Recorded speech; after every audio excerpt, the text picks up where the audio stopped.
যে আমার দেওয়া সময়, আমার দেওয়া যৌবন, আমার দেওয়া অর্থ কোন কাজে ব্যয় করেছো? উত্তর করতে পারবেন?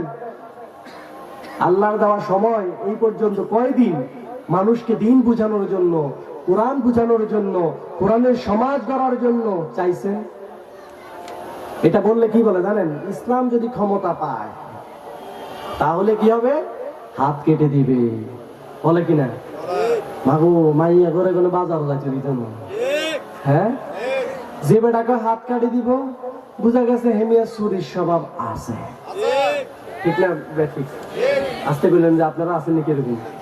হ্যাঁ, যে বেটা আরে মাইয়া করে বাজার দিতে না, তাহলে হাতে চোর সমস্যা আছে, ঠিক না? আরে ইসলাম ক্ষমতায় গেলে ইসলাম কি দায়িত্ব নিছে আপনার বাজার করে দেবে? আপনাকে বাজার করার সর্বোচ্চ স্বাধীনতা দেওয়া হবে, স্বাধীনতার সহকারে, উন্মুক্ত উদিলা হয়ে না, ঠিক না? আপনি নিরাপদ হবেন ইসলাম আসলে, আর ইসলাম না আসলে আপনার সমস্যা বাড়বে, একের পর এক সমস্যা থাকতেই হবে, থেকেই যাবে। আল্লাহ আমাদেরকে বুঝার তৌফিক দেয়, সকলে আমিন। এগুলো কি রাজনৈতিক কথা ছিল? কিসে থেকে বলছিলাম? সন্দেহ আছে? সন্দেহ যদি থাকে তাফসীর ইবনে কাসির খুলবেন, তাফহিমুল কোরআন খুলবেন, আহসানুল বয়ান খুলবেন। এই তিনটা কিতাব থেকে, এই তিনটা কিতাবের মধ্যে আছে, যে জানে তাকে বলবেন, সে যেন আপনাকে বুঝাইয়া দেয়। আর না আমার কাজ লাগে, আমি দেখাই দেবো ইনশাআল্লাহ। আজকের আলোচনা আপনারা, আজকের আয়োজনে আপনারা খুশি হবে? নারাজ আছেন? খুশি আছেন? তাহলে আমি আপনাদেরকে রিকোয়েস্ট করবো, নোয়াপাড়া তারুণ্যের আলো সংঘ, আপনি তো আমার ওস্তাদ সমুদুল্লাহ, আমার বিয়াবাসী মনে হইতেছে।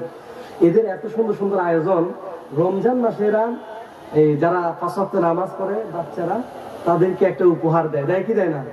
সুন্দর একটা আয়োজন করে। আরো সুন্দর সুন্দর উদ্যোগ আছে, সামাজিক এই কল্যাণকর যে কাজগুলো আছে তারা করে। এই যে আয়োজনটা করেছে, আমার মনে হয়, আমি দিল থেকে বলতেছি, আমি এখানে 2 বছর ছিলাম, প্রায় 1 বছর 9 মাস। এই সময়টায় আমি শুনেছি, ইদানিংও শুনে আসছি, নোয়াপাড়ার জমিনে এটাই প্রথম মাহফিল, ঠিক না বেঠিক?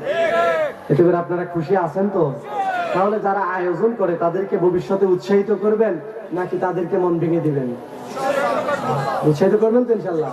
কিভাবে? যে বাতি যাতে তোরা কর, আমরা আছি, নাকি? কি কি দিয়ে উৎসাহ করবেন?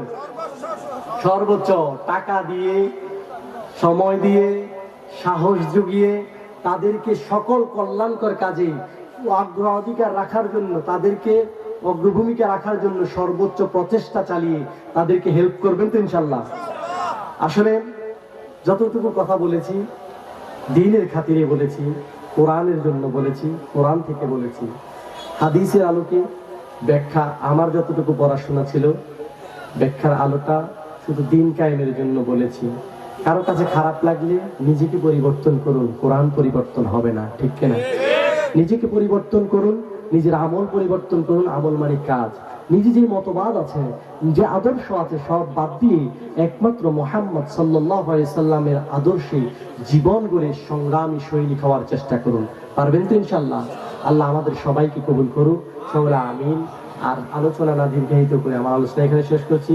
ওয়া আখিরু দাওয়ানা আলহামদুলিল্লাহি রাব্বিল আলামিন। আসসালামু আলাইকুম ওয়া রাহমাতুল্লাহি ওয়া বারাকাতুহু।